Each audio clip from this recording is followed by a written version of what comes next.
광감류 중에서 레드향은 지금 제일 맛있는 걸로. 당도가 높은 거예요. 당도뿐만 아니라 식감 자체도 틀릴 뿐더러 향도 틀리고, 천혜향 같은 데는 우리가 껍질 까기가 힘들잖아요. 레드향은 껍질도 잘 까질 뿐더러 이 식감 자체가 쫄깃쫄깃하면서도 맛있어요. 그러니까 현대인들이 가장 지금 선호하고 가장 비싸게 판매한 게 레드향. 안녕하십니까. 저는 기농 16년차 최장섭입니다. 여기는 전라남도 완도 중에서 약사입니다. 저는 전공이 전자예요. 예. 뭐 이렇게 직장을 다니신 건가요? 사업했죠. 내려와야겠다 생각하신 계기가 좀 있으셨어요? 내려온 계기는 이제 우리 와이프가 한 8시간 정도 큰 수술을 했어요. 그래서 이제 그때의 모든 사업 부분들을 이제 접을 수밖에 없었지. 그리고 무작정 일에 내려왔지. 광감류 중에서 레드향은 지금 제일 맛있는 걸로. 당도가 높은 거예요. 당도뿐만 아니라 식감 자체도 틀릴 뿐더러 향도 틀리고, 천혜향 같은 데는 우리가 껍질 까기가 힘들잖아요. 레드향은 껍질도 잘 까질 뿐더러 이 식감 자체가 쫄깃쫄깃하면서도 맛있어요. 그러니까 현대인들이 가장 지금 선호하고 가장 비싸게 판매한 게 레드향. 지금 가격도 높고 많이 소비가 되는 상태. 제일 높지. 제일 높지. 이 새순들이 1년에 새순이 3번 나와요. 봄순, 여름순, 그 다음에 가을순. 어쨌든 4번도 나올 수도 있죠. 이때마다 가위를 대지 않고 새순에서 새순 정지를 해요. 그러면은 어떤 효과가 있냐면은 나무가 이렇게 커버리면은 그만큼 영양분을 많이 뺏길 거 아닙니까? 그때 잘라버리면은. 근데 새순에서 정리를 해버리면은 손으로도 하고 가위를 들 필요 없기 때문에, 그리고 빨리 이 새순이 경화가 되기 때문에 특히 진딧물이라든가 병충해 부분에서 쉽게 이길 수가 있습니다. 자기네들이 어떤 프로그램이 없어요.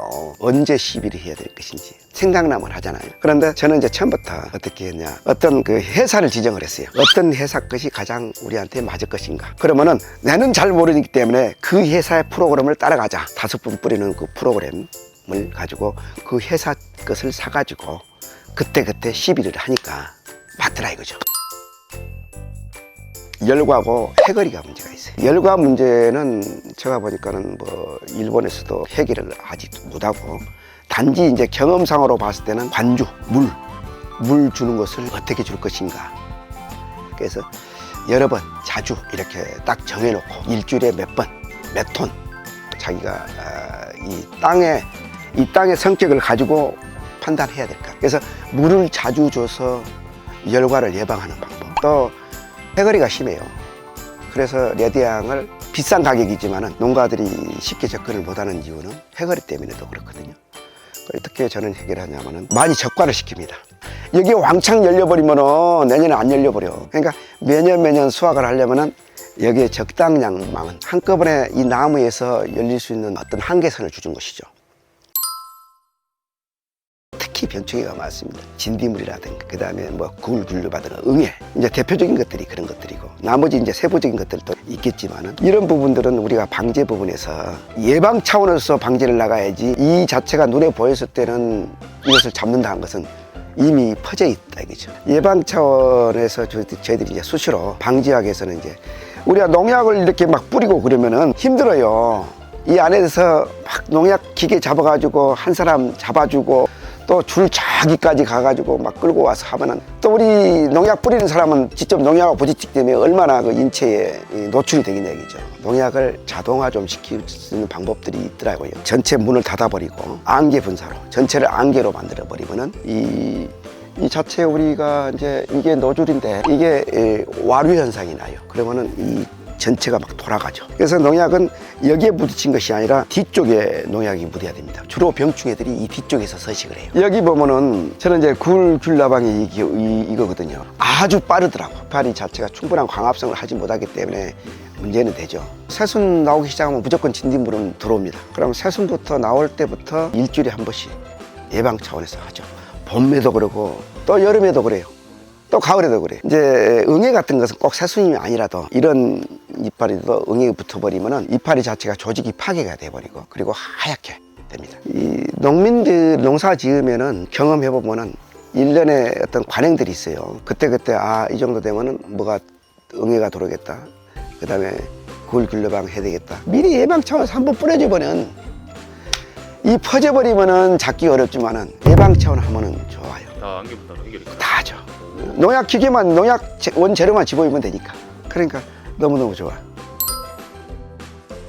우리는 여기다가 농약을 타요. 농약 농약을 통을 타가지고 여기다 물을 받아서 이제 농약이랑 농약하고 이제 연면 시비할 것은 여기서 하고, 그다음에 이 통들은 전부 다 이 관주용으로. 이 관주용이란 말씀. 그렇죠. 네. 방적인데.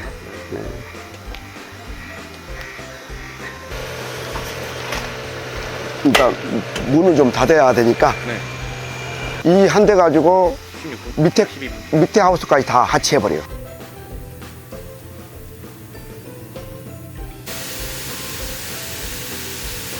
내 혼자 내가 원하는 시간에 언제든지 밤에 문을 딱 닫아놓고 딱 틀어놓고 가버리면은 지가 자동으로 딱 수독돼 버리니까 그 다음에 와가지고 문 열고 세척하고 하면 끝나버리기 때문에 아주 편하더라고요. 그래서 농약의 어떤 위험성 부분에서 노출되지 않으려면은 꼭 자동화 방제 시스템을 좀 갖췄으면 좋겠다. 이걸 내가 권하고 싶어요, 솔직히. 그러려면은 여러 가지 효과가 있죠. 이것만 잘 활용하면은 예방도 할 수도 있고, 내가 칠 수 있으면 언제든지 칠 수도 있고, 뿐만 아니라 이걸 가지고 꼭 농약이 아니라도 연면 시비로 해서 영양제 공급도 가능하니까. 그리고 이제 여름철 더울 때는 이걸 가지고 습도 잡아줄 수가 있잖아요. 여기에 이제 1년치 쓸 것을 이렇게 해놔요. 여기에 이렇게. 예. 채로는 균 자체를 집어야죠, 액비가. 그럼 고초균, 광합성균, 미생물 활성액, 그다음에 당밀, 또 깨묵, 낙과된다든가 이런 부분들을 버리지 않아요. 내디양이 가장 좋은 것은 지 몸에 있는 것이 가장 좋을 것이다. 전부 다 잘라가지고 같이 이옵니다. 이게 전부 다 스크린콜러예요. 그러면 이것은 이 땅에다가 물을 주는 것이죠. 농협 하나로 마트를 통해서 유통을 하는데, 구정 때 이제 우리가 물량을 대줘야 되는데 구정 전에 이미 물량이 동났어요. 이제 두 가지.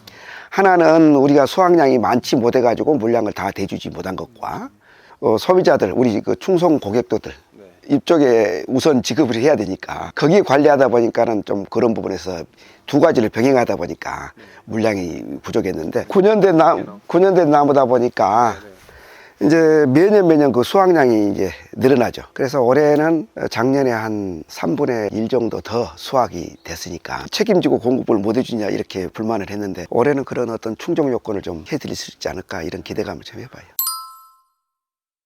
수확량은 작년 같은 데는 한 3톤 나왔는데 올해는 한 5톤 정도. 여기서 한 4천.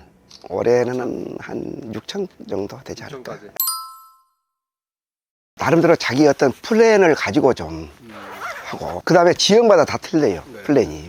또 지자체들은 어디에 관심을 가지고 있는가. 근데 지자체는 이쪽을 좀 활성화시키고 이쪽이 맞습니다 하고 이미 연구해놨는데 자기는 엉뚱하게 해볼 때는 지자체는 관심 바뀌어요. 제 시골에 와서는 어떤 그런 보조라든가 이런 지원을 좀 받으면은 훨씬 더 쉽게 일에 사업할 수가 있는데, 그 다음에 와서 어떤 작목반이라든가 어떤 동아리라든가 이런 것들을 봐야 돼. 이 농사는 힘으로만 하는 것이 아니에요. 머리로도 좀 해야 돼. 공부도 하고. 나는 기농하는 사람들이 대중적인 부분들을 쉽게 좀 접근했으면 좋겠다. 자기가 특별하게 그것을 가지고 뭐 판매하러 가고 경매 시장까지 가고 그것은 할 수가 없잖아. 그러면은 요즘 트렌드가 이건데 대중적으로 좋아하면서도 좀 인기 있는 것이 무엇인가, 이런 품목들.